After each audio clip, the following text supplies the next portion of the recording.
अगदी 10 मिनिटात खुसखुशीत आणि कुरकुरीत शेंगदाणा चक्की तयार होते। अगदी लहान मुले देखील आवडीने खातात आणि आता नवरात्र चालू आहे म्हटल्यावर उपवासासाठी काहीतरी गोड हवंच। तर नमस्कार मंडळी, मी प्रतीक्षा पुन्हा एकदा आपल्या सर्वांचं आपल्या लंबोदर किचनमध्ये खूप खूप मनापासून स्वागत। तर आज मी तुमच्यासाठी घेऊन आले खुसखुशीत शेंगदाणा चक्की रेसिपी। तर शेंगदाणा चक्की बनवताना कधी कधी ती चिवट होते किंवा जास्तच कडक बनते, तर ती होऊ नये यासाठी मी काही टिप्स सांगितल्या। तर त्यासाठी हा व्हिडिओ शेवटपर्यंत नक्की पहा। तर चला तर मग रेसिपीला सुरुवात करूया। तर शेंगदाणा चक्की बनवण्यासाठी सगळ्यात आधी आपण शेंगदाणे भाजून घेऊया। तर त्यासाठी इथे मी 1 वाटी शेंगदाणे घेतलेत। तर हे आपल्याला लो टू मीडियम गॅसवरती खमंग भाजून घ्यायचे। तर वजनी प्रमाण म्हटलं तर याचं 200 ग्रॅम इतकं हे शेंगदाणे आहेत।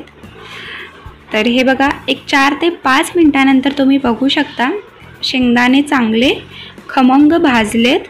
तुम्हाला दाखवते मी, याचे जे टलफर आहेत ते सहज निघतं, याचा अर्थ आपले शेंगदाणे चांगले भाजलेत। तर आता आपण काय करायचं आहे, हे शेंगदाणे थंड झाल्यावरती एका सुती कपड्यामध्ये घ्यायचेत आणि याची पुरचुंडी करून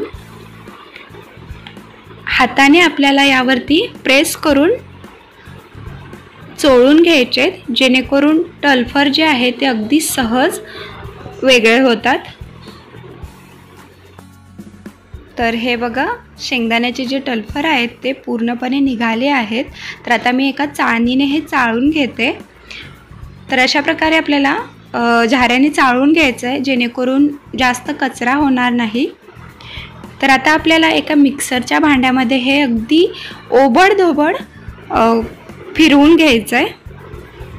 तर हे बघा, तुम्ही बघू शकता, जास्त बारीक नाही करायचं, अगदी ओबडधोबड आपल्याला हे फिरवून घ्यायचं आहे। तर आता आपण ज्या पाटावरती किंवा पोळपाटावरती चक्की पसरवून घेणार आहोत त्याला आपण तूप लावून घेऊया।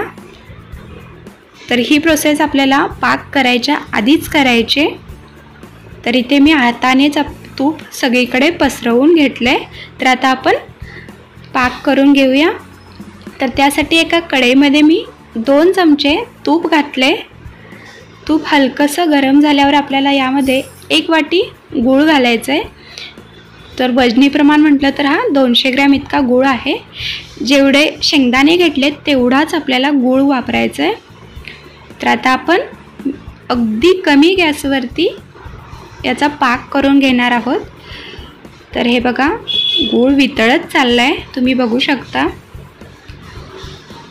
तर 1-2 मिनटं झालेत, गूळ आपला चांगला वितळला आहे। गॅसची फ्लेम आपल्याला बिलकुल जास्त नाही करायची, अगदी कमीच गॅस करायचा आहे।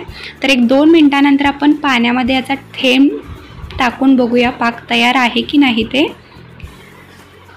तर हे बघा, तुम्ही बघू शकता, हे अगदी अजून चिकट आहे, याचा अर्थ आपला पाक तयार नाही। तर याची आपल्याला कडक अशी गोळी बनवून घ्यायचे, तुम्हाला दाखवते मी नंतर। तर आणखीन 1-2 मिनटं आपल्याला हा पाक शिजवून घ्यायचा आहे। तर 2 मिनटानंतर गॅस बंद करूनच आपल्याला पाक चेक करायचा आहे।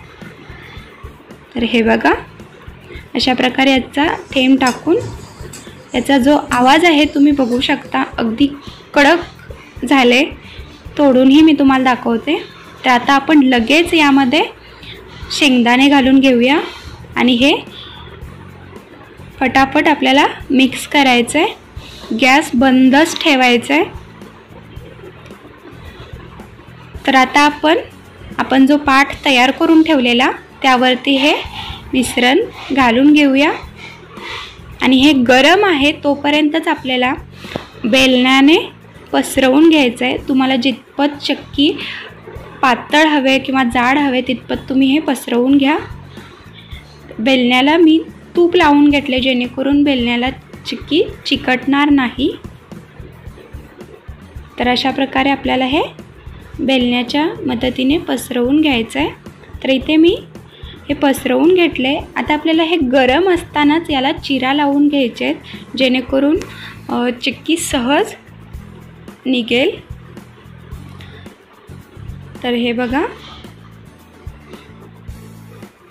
तर अशा प्रकारे मी सगळ्या ह्याला चिरा लावून घेतलेत. तर आता हे एक अर्धा ते पाऊण तास थंड करून घेऊया आणि त्यानंतर आपण चिकी काढून घेऊया. तर एक अर्ध्या तासानंतर तुम्ही बघू शकता चिकी पूर्णपणे थंड झाले आणि ती अगदी सहज निघते. तुम्हाला मी एक तोडून दाखवते. अगदी खुसखुशीत आणि कुरकुरीत अशी ही चिक्की आपली तयार झाले. तर या नवरात्रीमध्ये उपवासासाठी तुम्ही ही चिक्की नक्की ट्राय करून बघा आणि कमेंट करून मला नक्की सांगा कशी झाले ते.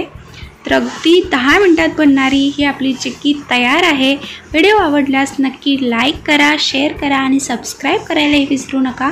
पुन्हा भेटूया अशाच एका नवीन रेसिपीसोबत. तोपर्यंत धन्यवाद.